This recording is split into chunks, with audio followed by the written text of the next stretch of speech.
Hi, Professor. My name is Caitlin, and I am partnered up with Stephanie, and I'm going to do part one of our presentation, and then she's going to do part two in a different link. Um, we had a hard time finding a good time that worked for both of us. So I'm going to go through questions 1 through 4, and Stephanie's going to do questions 5 and 6. So my section is about the stages that Patty's in and the validation techniques that are appropriate for her.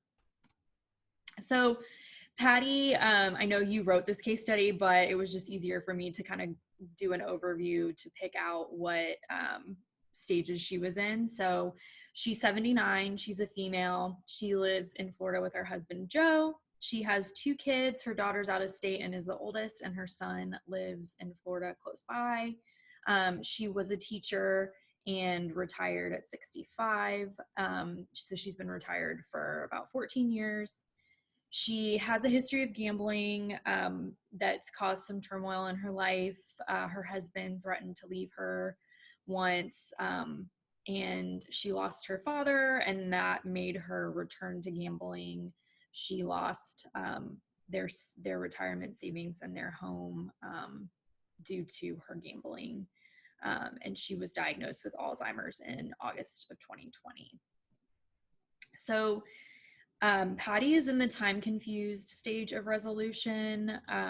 So the characteristics that match, she's in her late 70s. She has difficulty walking and hearing. She slumps her shoulders forward and shuffles instead of walking, and she's incontinent.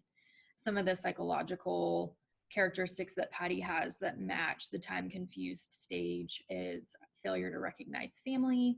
She mixes up people from the past and present. She calls Joe daddy sometimes. So she's mixing up her late father with her husband. She retreats from reality by asking Joe, who she calls daddy, to take her for ice cream. So she's bringing past memories into the present. She's unable to control her emotions. She doesn't trust caregivers. And she has a history of just being not physically aggressive, but just verbally upset, crying and angry.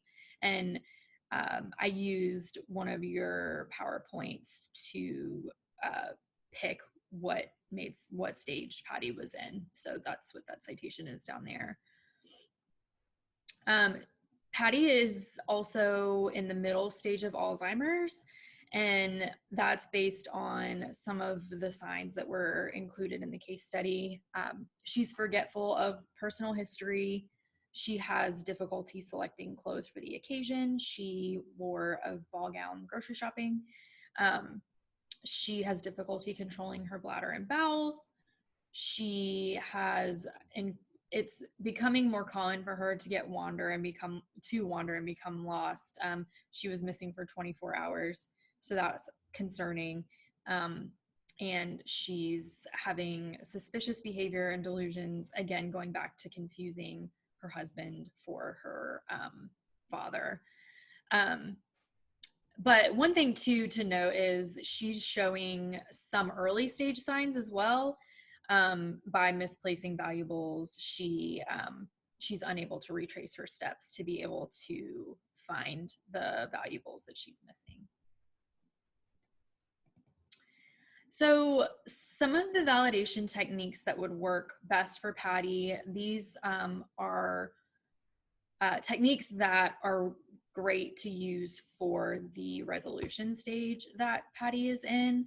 So obviously the first thing would be for staff to center themselves, which basically, as we've talked about in class, looks different for each individual. So staff should really just figure out how to center themselves, that what best centering techniques help them center themselves, whether it be listening to music or giving themselves a pep talk, or however that looks for them. But basically, centering is necessary to make sure they can listen to Patty with empathy and really just focus on giving her what she needs during the validation therapy session.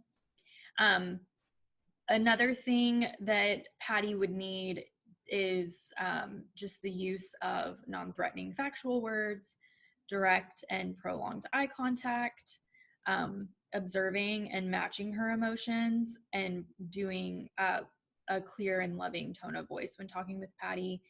This will build trust with Patty because right now she is suspicious and does not trust the staff or really anyone.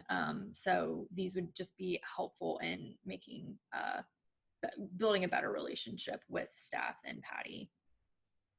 Another thing that would be helpful for Patty is polarizing questions, which are just extreme questions that sometimes you would think are better to avoid, but we're really just trying to help Patty work through emotions that were repressed. So one of the big ones is because she is confusing her husband for her late father, and she's asking, her husband to take her to get ice cream like she did with her father. Polarizing questions that would be beneficial would be related to her father. So asking her about memories of her father and fun times with her father, and maybe, easing into questions about how she felt when he passed. She also is a caregiver for her mother, or was a caregiver for her mother after her father passed. So maybe eventually we would get to questions of that, like, how is that? How are you, feeling about taking care of your mother and that sort of thing.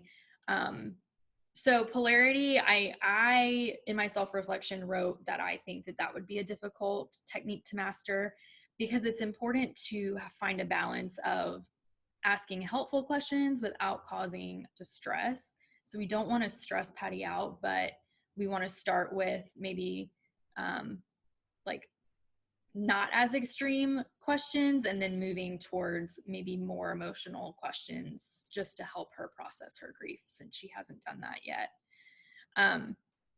Rephrasing is also important. So we would just rephrase Patty's feelings back to her so she knows that, one, we hear her and we understand. Some additional things that will be helpful is just identifying Patty's preferred sense. So if she is responsive to being touched, or maybe she prefers hearing or sight, we just want to make her comfortable with us. Obviously, if she's not comfortable being touched, we should probably not touch her. And then incorporating music, either soothing music to keep her calm, or songs that she loves and remembers from her past, so that it can help her process emotions, but also give her some joy through the therapy sessions. So now I'm going to go into showing you what stages of resolution, what characteristics match Patty's behavior. And I kind of went through this on the previous slide, but the way I looked at it is putting it in a chart to like connect Patty's behaviors with the stage. So Patty 79, time confused stage of resolution usually starts in the late 70s. Patty is having trouble controlling her bladder and bowels. It's very common for people in the time confused stage to be incontinent. Patty has a difficulty with walking and hearing.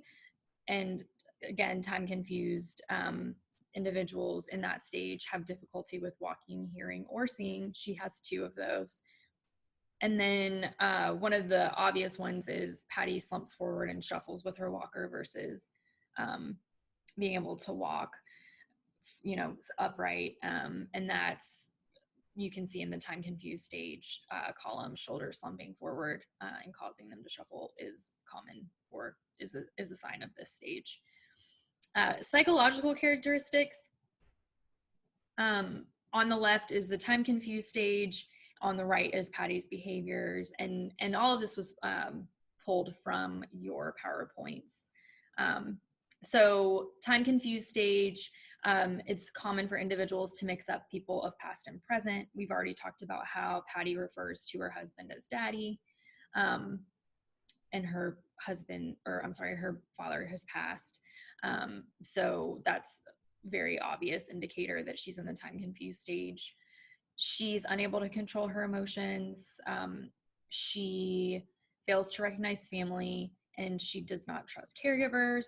In the case study, Jo tries to remind Patty that her father passed, and it really upsets her. And she can't control her emotions. Um, she does not recognize her children anymore, and she is suspicious of the counselor. So that's some of the psychological characteristics that match Patty's behaviors with the time confused stage. So in addition to the time confused stage of resolution, Patty's behaviors also match some of the indicators for middle stage Alzheimer's disease. So on the left, these are common with middle stage of Alzheimer's disease: forgetful of events or personal history. Patty, in the case study, it says that she has trouble remembering personal information and history. The middle stage of Alzheimer's disease also includes needing help choosing proper clothing for the occasion or season.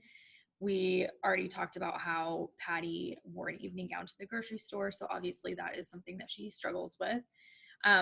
There's an increased tendency to wander, and losing or misplacing valuable objects is part of the early stage of Alzheimer's disease, but these are two things that were listed in the case study. So Patty wandered out of the house and was gone for 24 hours, and she's also misplacing keys and jewelry, and she's unable to retrace her steps to retrieve them. So these are just, in addition to the stages of resolution, the time confused indicators, these are also an indicator of where Patty is at within her in Alzheimer's disease, her diagnosis. So that is it for my section. Stephanie is going to do questions 5 through 6, which include the additional recreational therapy interventions that would be beneficial to Patty. And she's also going to do a review on culture change, including an article that I found on cultural change, as well as our own experiences witnessing culture change.